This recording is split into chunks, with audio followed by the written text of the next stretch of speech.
해야 된다고 봅니다. 김기현 전 대표가 무대에 올라서 이런 말을 했습니다. 조선의 독립을 민초들이 백성들이 이뤄낸 것처럼 대한민국을 살리는 것도 여기 있는 국민 여러분들이다. 건국 얘기를 계속하더라고요. 네? 국민의힘에서. 그러니까 말도 안 되는 소리를 하고 있는 거예요. 그러니까 그것도 오선 의원이. 그러니까 판사 출신이. 예. 그러니까 저는 이런 겁니다. 그러니까 이런 그 호도가 끊임없이 지속이 되니까 거기 현장에 나와 있는 시민들도 마치 본인들이 이게 애국운동이다라고 착각하게 만드는 맞아요. 거예요. 네. 조선 독립의 역사를 정확하게 알고 있는 국민들이라면 어떻게 3.1절 날 저런 망발을 하는 정치 세력의 얘기를 들으면서 저는 뜻을 동의할 수 있는지 이건 도무지 아니 국회의 군인들이 멀쩡한 그 밤에 국회 군인들을 동원해가지고 유리창을 때려부시고 필요하면 도끼로 문을 부숴라도 총을 쏴서라도 국회의원들을 끄집어내라. 왜?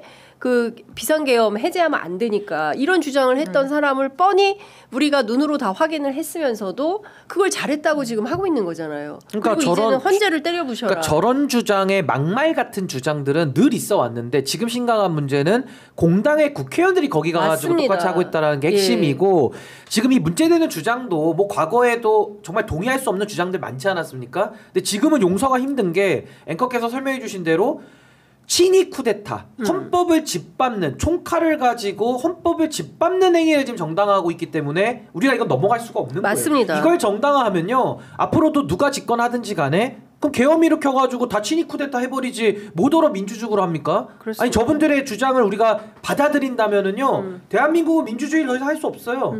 아니 말 안 통하고 반국가 세력 낙인 찍고 그냥 군대 풀어낸 거를 잘했다는 거 아닙니까 지금? 그러니까요. 할만했다는 거 아닙니까? 예. 그러면은 저런 식으로 독재를 미화하고 찬양하는 사람들이 어떻게 민주공화국을 같이 이뤄서 살 수 있겠느냐. 아주 위험천만한 생각이고 저건 통제받아야 될 일이다. 저게 봅니다. 그렇습니다.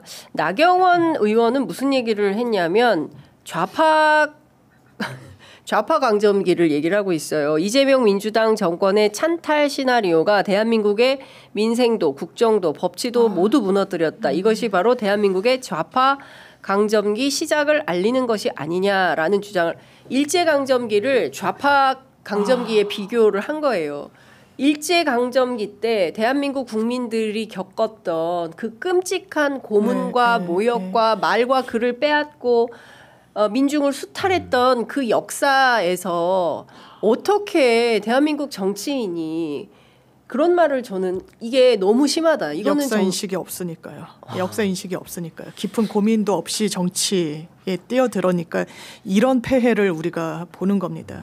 나의 입신양명으로 이 정치를 사고하는 자들의 끝을 보는 거예요. 그러니까 백성이고 민중이고 뭐고 없는 거예요. 그냥 이 상황에서 본인의 정치적인 당략에 이득이 되는 말과 행동을 서슴지 않고 하는 거예요. 이런 사람들을 뽑아주면 안 되는 겁니다. 어떻게 뭐 민주당이 집권하는 데에 대해서 문제의식을 가지는 보수 정치인이 있을 수 있어요. 그런데 그걸 어떻게 일제강점기에 치환을 해서 역사적 아픔을 본인 정치가도에 활용을 합니까? 그러니까 스텝이 꼬이잖아요. 이를테면 김세한 전 사무총장에 대해서 성관계에 대해서도 엄청 공격을 하더니 전화통화 누구랑 했을까요? 국민의힘 예비 후보였는데 그거 밝히십시오. 밝혀보십시오. 주진우 의원님, 나경원 의원님 한번 밝혀보세요. 정치 이건 나쁜 정치라고 제가 얘기를 할까 하는데 이건 나쁜 정치도 아니다. 정치 자체가 아니에요. 이거는 그냥 혐오와 그냥 이익에 골몰한 모습을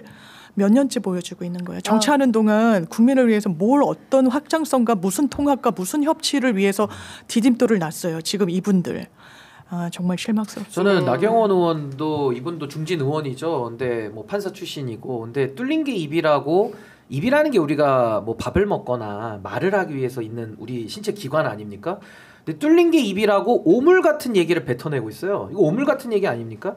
아니 저는 그래요. 민주당에 대해서 비판할 수 있죠. 그리고 강도도 높일 수 있죠. 그거 정치의 영역입니다. 근데 민주당에 대해서 어느 날은 반국가 세력 북한이라고 얘기를 했다가 또 지금 좌파 강점기라고 하면 또 민주당을 일제에 비유를 해요. 그럼 도대체 민주당은 일본이었다가 북한이었다가 본인 원하는 대로 그냥 돌려막기 하면서 그때 달라요. 뭐 돌려먹는 겁니까? 네. 그러니까 이거는 아까 장유미 변호사님 정치도 아니라고 했는데 정말 역사의식의 부재고 정말 당리당략 사익의 끝이고 정말 추잡함의 끝이죠. 근데 이런 오물 같은 발언을 저런 공적인 자리에서 하니까 전 국민이 들어야 되고 또 일부 저렇게 국민의힘을 지지하는 사람들 입장에서는 상대를 더 혐오하게 되는 겁니다. 그럼 국론 분열이죠. 그 네. 내전이죠.